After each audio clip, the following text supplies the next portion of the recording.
شايفين بقى كده، شايفين بقى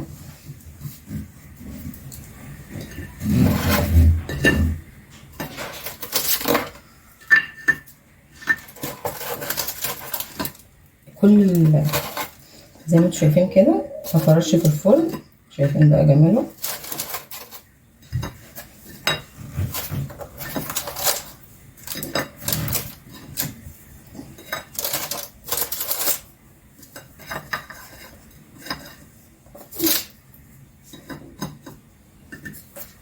ممكن تستخدمي عليه كده اي صوص.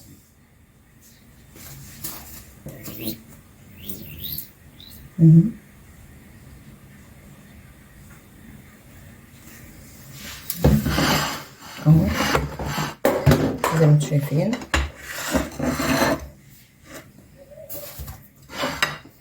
تستخدمي على الصوص عادي براحتك، ما تستخدموش.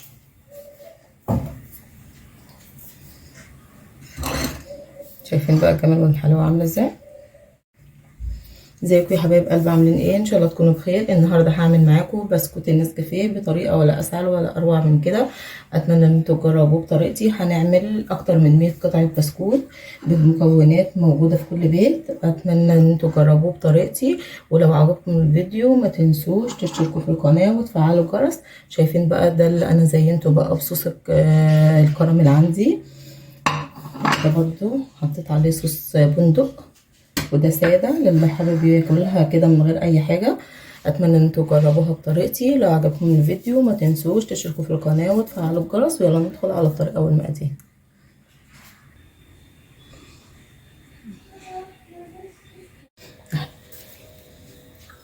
كوبايه زبده سايحه او سمنه بلدي، ممكن اللي متوفره عندك تستخدميها. انا حطيت سمنه نص زبده على نص سمنه بلدي، نص كوبايه زيت، كوبايه سكر بودر، هحتاج بيضتين، هحتاج فانيليا، هحتاج معلقه بيكنج باودر، رشه بسيطه ملح، هحتاج 4 كوبايات دقيق زي ما انتم شايفين كده.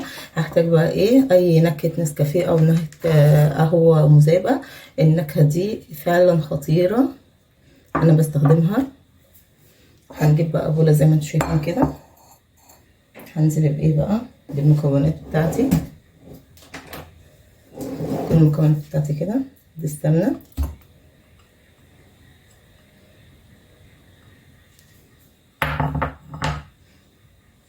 هنزل بالزيت. كل المكونات دي هنزل بيها ما عدا البيكنج باودر والدقيق والملح. هنزل بايه بقى؟ بالبيض بتاعي.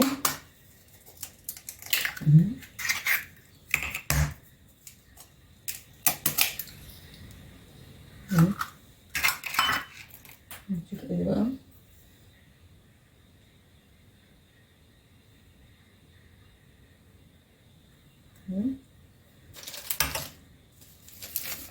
هنزل بالفانيليا.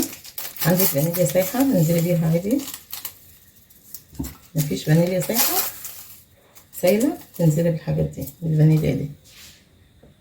اهو زي ما انتم شايفين كده. هبدا ايه بالمضرب بتاعي كده.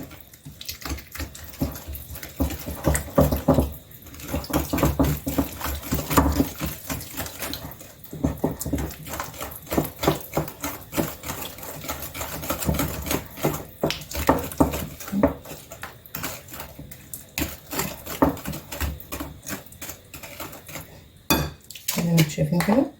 هنزل بايه؟ بمعلقتين النسكافيه.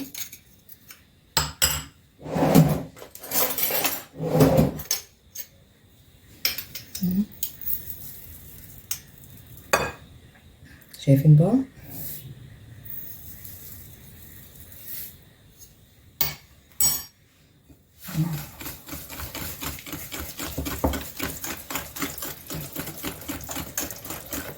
البسكوت بتاع النسكافيه ده بيكون خطير.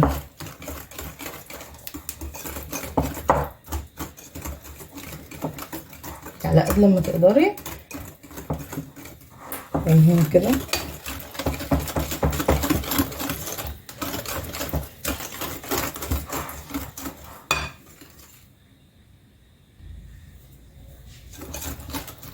على قد لما تقدري.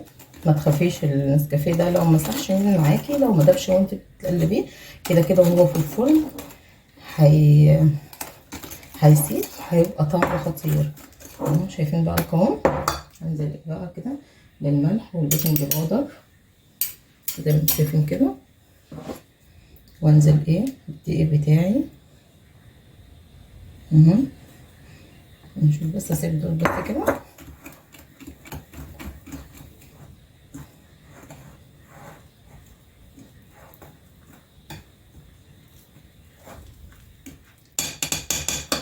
هستخدم ايدي بقى.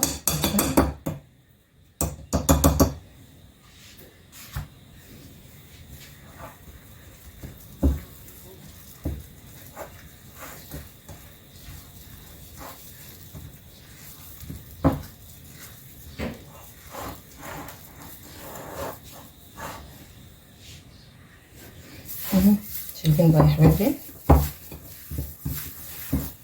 شايفين بقى العجينه بدأت اللي هي، شايفين بقى مش مفرولة معاكي زي ما انت شايفة كده. شايفة هو متلزقش في ايدك، شايفة جمال بقى. ولما تيجي تشكليها شايفة هو ده القوام المظبوط بتاعها. نسيبها بقى. لو حرارة الغرفة عندك كويسة، ما تحطهاش في التلاجة، سيبها بس 10 دقايق. نجيب الصواني بتاعتنا ونبدأ ان احنا نشكل فيها. شايفة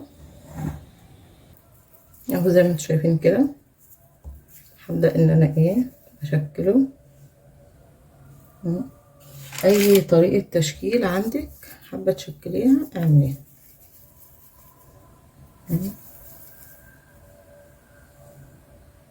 بصي ممكن بقى بصباعك كده تعملها خرم.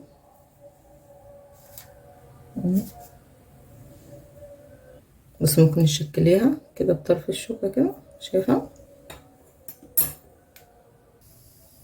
شايفين بقى انا خلصت زي ما شايفين كده كل الكمية. شايفين عملت معايا اكتر من 100 حبة بصراحة يعني. هدخلها بقى الفرن. انا مسخنة الفرن على درجة حرارة 200. مش هتكمل معايا 7 دقايق وهخرجها لكم.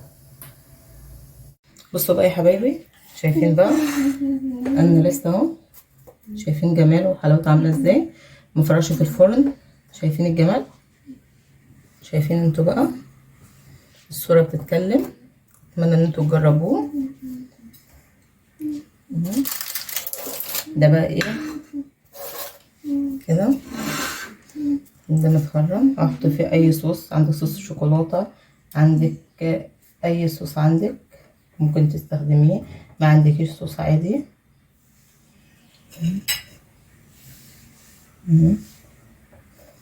شايفين بقى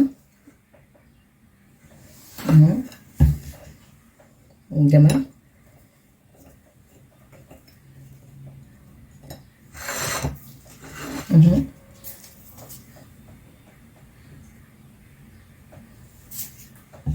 اتمنى ان انتوا تجربوه بقى بطريقتي.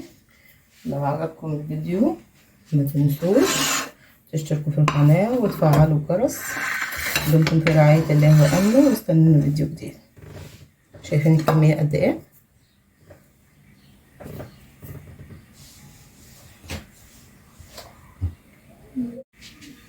شايفين الطعامة والحلاوة.